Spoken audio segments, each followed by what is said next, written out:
New tent. Time to retire the Plexamid.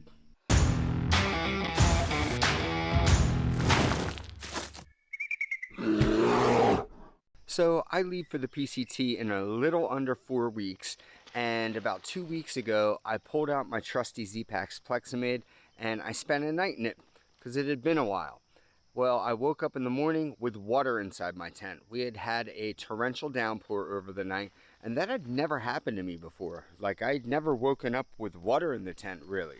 So upon further inspection, I realized that there were streaking pinholes all around the titanium struts, where the most tension on the tent usually is. So I used a whole bunch of DCF tape and patches, and I patched this area up really well, and I decided to try it again. Because I live in Hawaii and it's winter time, we had another torrential downpour, and once again I woke up with water inside my tent. And after inspecting again, I realized that the same thing was happening down here.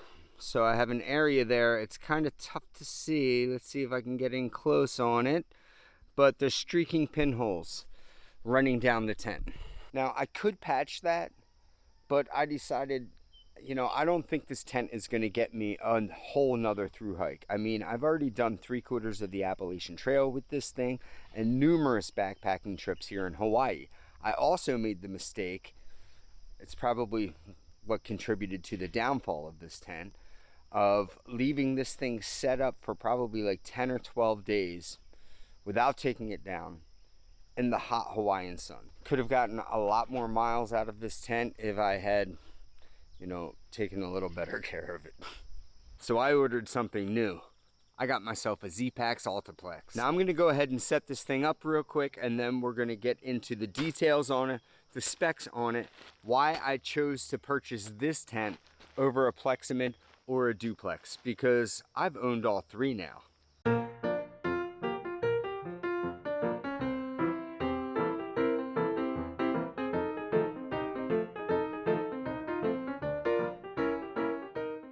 Now both of these tents definitely share some similarities, but they also have some differences.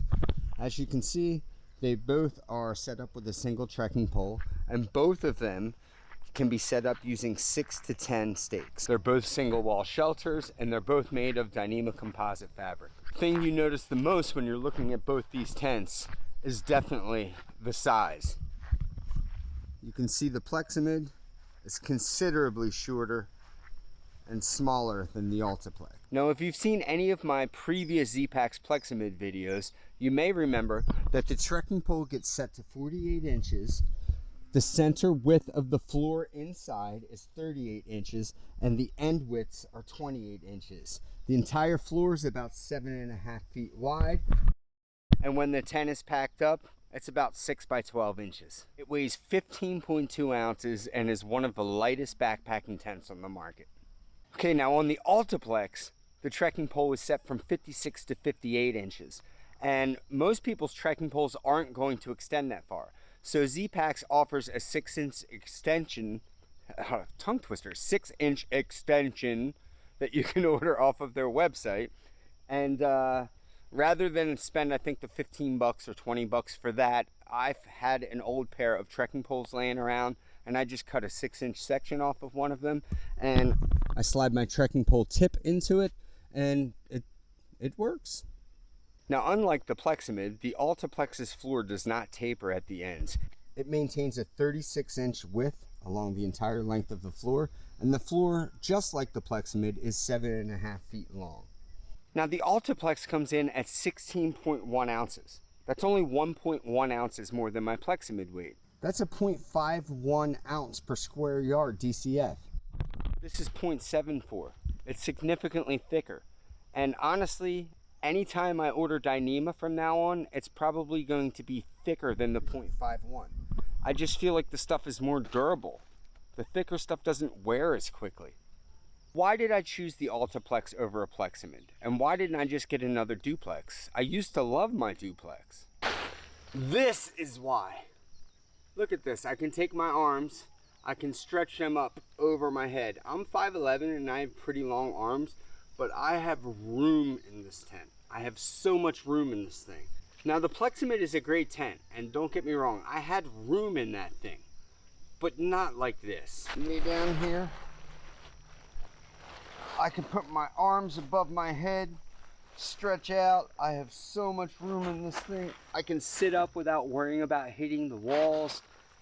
It's wide. If I had to, I could probably get another person in this tent. It has many of the features that the Plexamid had that I loved. I mean, it's got the large rainbow zipper door. It's got the toggles that come down to pull your bathtub floor up in really inclement weather. It has the netting that goes around the entire perimeter of the tent so that condensation drains down your wall and out the screen. It has a really high bathtub floor. Now I strongly considered getting another duplex because I liked the width of it and I liked the fact that I could bring another person in there with me if I wanted. But you know, that would have been a couple ounces more, and honestly, this Altaplex is more room than I could ever ask for. Now I'm starting the PCT soon, so this tent is going to get some use. Once I get some more miles on this, I will give you guys a very in-depth breakdown. So thanks for tuning in, everyone, and if you are interested in getting either one of these tents, I will leave links in the description down below. Check them out. Do me a favor, hit that subscribe button right there. I noticed from my analytics that a lot of you that watch these videos, you aren't even subscribers, and I put out content somewhat regularly. It's about to get really regular, so make sure you hit that subscribe button. Mahalo.